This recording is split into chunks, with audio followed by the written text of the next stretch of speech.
9 de la mañana, 49 minutos, 7 grados la temperatura actual. Y del frío vamos a pasar a una entrevista que podría llegar a dejarnos helados o calentitos. Depende de cómo lo veamos. Ustedes saben que se terminó el acuerdo de precios alcanzado entre supermercados y comercios. Y bueno, la gran pregunta para trasladarle a nuestro queridísimo Nicolás Lucich, periodista especializado en economía, es si debemos esperar un remarque de precios, un aumento en los productos, ya que, bueno, el acuerdo alcanzado ya se finiquitó. Primero que nada, la bienvenida y los buenos días, Nico. ¿Qué tal? ¿Cómo estás, Humberto? Bien. Un gustazo, como siempre, estar con ustedes, Lore. Buen día.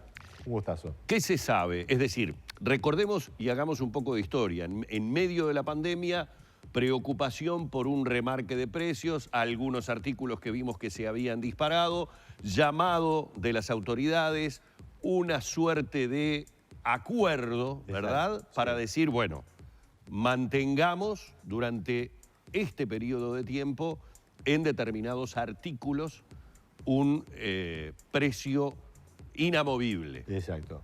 Eso se terminó. Eso se acabó y la información que tenemos es que fue un acuerdo exitoso porque efectivamente, si bien a mucha gente y muchos televidentes pueden estar sufriendo carestía, ven que los precios son muy altos, una cosa es el nivel de precios, otra cosa es si tu ingreso los puede cubrir o no, y otra cosa es la inflación. Es esa tendencia al permanente aumento de precios, que es lo que complica, sobre todo si se hace muy aguda. La inflación dio un salto porque el dólar subió fuerte en marzo y ahí se generó la preocupación que ilustraba Humberto y se generó este acuerdo que estuvo vigente 3 meses, digamos junio, julio, agosto, terminó hace la semana pasada y efectivamente se vio que los precios de la mayoría de los alimentos quedaron más estabilizados. Ahí un televidente nos podrá decir, bueno, pero a mí me subió, bueno, está bien, alguno puede ser, pero en general, en el promedio quedaron estables y ayudó a que la inflación se diera un poco hacia abajo, aunque sigue siendo relativamente alta, ¿verdad? ¿Se espera esa tendencia que se mantenga? Bueno, la pregunta era esa. ¿Qué pasó? El acuerdo fue exitoso, pero cuando se termina, vuelve todo el mundo a reajustar, no parece ser el escenario. Por suerte, yo estoy hablando con gente que está en el comercio, supermercados, gente de los almacenes.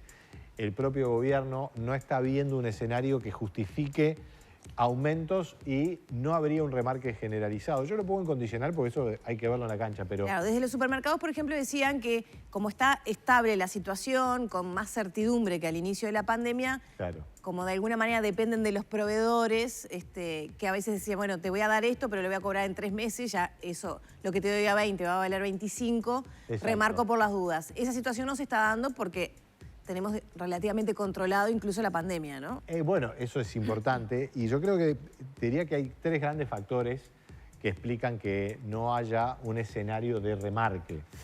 El primero es lo que tú decías, el escenario de pandemia le ha complicado a mucha gente que ha bajado su ingreso o ha quedado sin empleo. Hay otra gente que no está tan afectada, pero en general el consumo está muy cauteloso, entonces no tenés una demanda que te empuje a un aumento de precios por el lado de justamente de la demanda, de la atracción por consumo. Otro factor es que el dólar ha estado muy estable. El dólar fue, con su aumento en marzo, lo que impulsó a ese aumento de la inflación, bastante puntual, pero claro. Y ahora el dólar hace varios meses que está estable en el eje de los 43 pesos, un poco más, un poco menos. Ahora está por abajo de 43 incluso. Y se proyecta que va a ir a 44 al fin de año. Es decir, muy poco movimiento. Entonces, si el dólar se proyecta que va a estar estable, y hay mucha parte de los productos alimenticios que tienen vínculo con el mercado externo, la carne, por ejemplo, es muy sensible al dólar porque se exporta y el ganado se cotiza en dólares. En la medida que el dólar se proyecta estable, los precios también tienden a estabilizarse. Y hay un tercer factor que no es tan halagüeño y es que hay mucho producto importado de Argentina y Brasil que está llegando a precios muy baratos. Entonces eso contiene los precios. Ahora, estos 2 factores, dólar y los importados, te ponen allí una luz amarilla por el tema del empleo. Porque si estamos consumiendo más producto importado, porque es más barato, como consumidor es todo bárbaro. como empleados o trabajadores no está tan buena la cosa. Porque estamos comprando trabajo argentino o brasileño. Claro. ¿Y el nuestro qué pasa? Haciendo un poquito de memoria sobre lo Sí. que había acontecido, como el vértigo de la pandemia nos lleva todos los días a estar con preocupaciones diferentes, refresco la memoria de que todo esto se dispara a partir de los famosos 2 dígitos por el tema del IPC, ¿no? Un disparo importante con una barrera que alcanzó a los 10, pero que llegó al 11. Exacto, ¿No? un poquito por arriba, exacto. Y eso no ha desaparecido. Es decir, en realidad, desde el mes de abril, mayo, junio y el guarismo de julio, sigue siendo de 2 dígitos. Exacto. Y hemos tenido, si bien podríamos decir que durante este acuerdo de precios, allí un par de puntos, tal vez un poquitito más de IPC. Ni siquiera ese IPC será ajustado a nivel de los precios por parte de los comerciantes ahora terminado este acuerdo. No hay razones porque el IPC se incorpora cuando está el acuerdo de salarios, ¿verdad? Si los trabajadores dicen, bueno, tengo este nivel de IPC, quiero mantener el salario real, pero ese acuerdo ya está negociado. Y creo que ahí se introduce otro factor que explica que tampoco hay mucho margen para aumentar. ¿Qué razones hay ahora? Con estas 3 que mencionamos y la que vos estás sumando, Humberto, es decir, bueno, los trabajadores ya en muchos casos tienen el salario también muy acotado. De manera entonces que... Si no hay un crecimiento de la masa salarial en el empresariado que justifique el trasladarlo a los precios. Yo no digo que no haya algún ajuste en algún producto. Me decían algunos oyentes en la radio y en la televisión, bueno, hay algunos refrescos que han ajustado. Bueno, es posible. Digamos, acá no hay ningún control de precios y ahora Claro, está libre. ahora es libre. Es libre, pero me parece que no hay un escenario de remarque general después que levantás un acuerdo que venció. Ciertamente que la inflación sigue siendo un problema, pero fíjate lo que pasa. La proyección de inflación baja, estaba en el 10, 9,5, ahora está en 9,3 para el año, pero la inflación proyectada en el próximo año móvil, a agosto del año que viene, es 7,6. Es Más muy baja baja, aún. es muy baja. Después puede levantar porque estamos con una especie de sube Sí. y baja, ¿no? Pero el año que viene se proyecta un 8 promedio. Pero en lo inmediato, con esta estabilización que ha habido, se prevé un 7,6, que la verdad que es un dato alentador. Ahora, me quiero detener en un asunto, porque la inflación la estamos analizando desde el punto de vista de los precios, los índices, pero es básicamente un fenómeno monetario, sobre todo en el mediano y largo plazo, y tiene que ver con la cantidad de dinero que circula en la economía y con el costo de ese dinero, que es la tasa de interés. Y la verdad que la tasa de interés en Uruguay ha bajado mucho. La tasa a un año del Banco Central, que estaba arriba del 10%, ahora está en el 8%. Y yo me preguntaba, bueno, qué bajo que está, porque estaba abajo de la inflación que se está dando ahora. Bueno, la explicación es que se proyecta una inflación un poco más baja.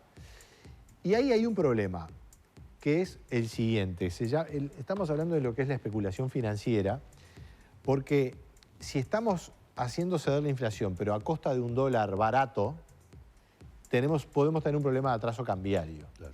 Que ya era una denuncia del año pasado, ¿no? Exacto. Era un reclamo. En ese ida y vuelta siempre está el Uruguay, porque el Uruguay tiene un gasto estatal que está creciendo, un déficit que está creciendo, entonces tenemos que ingresar capital para financiarlo. Ese capital es básicamente dólares. Entonces se nos cae el dólar, entonces para que eso no impacte tanto, compramos los dólares para esterilizar esa compra de dólares, emitimos letras, Aramo dijo Mojito, no emite el Banco Central. Pero fíjate lo que pasa. Hay un fenómeno de especulación de corto plazo a nivel financiero. El inversor internacional, que hoy en el mundo la tasa está en 0, los bonos europeos, los bonos americanos, la renta fija en general está a niveles de tasa bajísimos. Dice, en Uruguay la tasa es el 8 en pesos. Muy bien, ¿y cuánto es el dólar? No, el dólar va a estar estable. Ah, bueno, entonces traigo mis capitales en dólares, compro letras en pesos del Uruguay, me da un 8 y al final vendo con un dólar que está al mismo valor prácticamente, me hago una renta en dólares, no te digo del 8, pero alta en términos internacionales. Entonces, ese escenario se está viendo favorecido, es decir, hay como que estamos favoreciendo cierta especulación financiera que no es de por sí negativa. ¿Qué consecuencias puede tener? Y hay que tener cuidado porque se genera una especie de profecía autocumplida. Si vos le das ese escenario al inversor especulador de corto plazo, te trae los dólares y efectivamente el dólar baja. Entonces autocumple su escenario de dólar chato y de renta en pesos. Eso para el inversor es una oportunidad. Para el exportador de granos, de carne o el turismo, que las tiene complicadísimas, y ahora se está queriendo ver si se puede arreglar algo para los próximos meses, peor, porque estamos muy caros en dólares, sobre todo respecto a la región. Entonces, esa es una luz amarilla que está en este escenario. ¿Qué herramientas se pueden utilizar para contener eso? Y no tenés otra, Lore, que contener un poco más el déficit, ajustar el gasto y pensar en no tener tanta exigencia de esa demanda de dólares, de manera entonces de ser más razonable en ese equilibrio entre bajar la inflación, pero que eso no te cueste tanto en términos cambiarios. Ese es el equilibrio, ¿no? Nos están quedando 3 minutos y me gustaría terminar con algunas buenas noticias que de alguna manera te las escuché hoy temprano en Carve, a la luz del informe trimestral que toma exactamente el periodo de pandemia en cuanto a la actividad del comercio. Del comercio. Cámara de Comercio, informe trimestral, como informe trimestral que toma directamente el núcleo de la pandemia. Abril, mayo, junio. Exacto. Así es, Humberto. Y las noticias son positivas porque no son tan malas como se preveía. Ajá. La Cámara de Comercio nunca hizo históricamente un indicador único, ahora sí lo está haciendo, y ese indicador de ventas dio una caída interanual del 3%, que parece poco porque la pandemia tuvo un impacto en algunos sectores mucho más agudo. De hecho, la Cámara lo registra en servicios, por ejemplo, turismo, gastronomía, otro tipo de servicios, las caídas son de 40% interanual. Claro. Pero en ventas de algunos durables, muebles, electrodomésticos, tecnología, 10% de suba, 9% de suba interanual. Llamó la atención. Y también en el supermercadismo hay un aumento en la venta, creo que era del eje del 3%, interanual. Entonces, el escenario no fue tan negativo como se esperaba, y eso la verdad que es una muy buena noticia. Hay que ver cómo sigue, porque esto puede tener algún efecto transitorio, alguna compra que se anticipa y que después no se concreta, entonces tenés que verlo. Pero como vos bien decías y destacabas, el dato no fue tan malo y por lo tanto positivo. Nico, quiero aprovechar los últimos minutos porque hoy en Búsquedas entrevistan a Enrique Iglesias, ¿no? Que habla de ser inteligente en el gasto con este golpe a la economía que significa la emergencia sanitaria a nivel global. Es decir, ahorrar pero gastar bien y en lo que hay que gastar y mejorar la inversión en lo que hay que gastar. Ese desafío, ahora que se está ultimando los detalles del presupuesto, con todos los dimes y diretes que hay en este contexto, ¿se va a poder cumplir? Está muy difícil porque la discusión política de los presupuestos en Uruguay es muy ríspida, es poco flexible, hay mucho gasto comprometido. Tenés gasto comprometido en jubilaciones, en intereses de deuda y después en ciertos gastos de funcionamiento que es muy difícil remover. Yo creo que estás apuntando un tema clave, Lore, con esto que decía Iglesias. A mí la verdad que me gustaría un escenario donde se consideren a fondo determinados gastos y algunos se remuevan. Hay dependencias del Estado que no necesariamente tienen que seguir adelante. Se pueden culminar su ciclo y se puede habilitar alguna otra cosa. Por ejemplo, en vivienda hay que invertir más. En educación no tiene sentido acotar el gasto, obviamente. Ahora, hay una necesidad fiscal horizontal. El gobierno dice el déficit no se nos puede ir de las manos. Ya este año va a ser mayor por la pandemia, pero tenemos que controlarlo. Ahí el desafío es ser inteligente en realmente achicar o, yendo más a fondo, eliminar determinados capítulos. ¿Cómo cuáles? Y bueno, cosas que pueden hacer las empresas, no las tiene por qué hacer el Estado. Inversiones a nivel de empresas estatales, incluso algunas iniciativas en el sector público en general. Hay mucha ineficiencia de gasto de funcionamiento.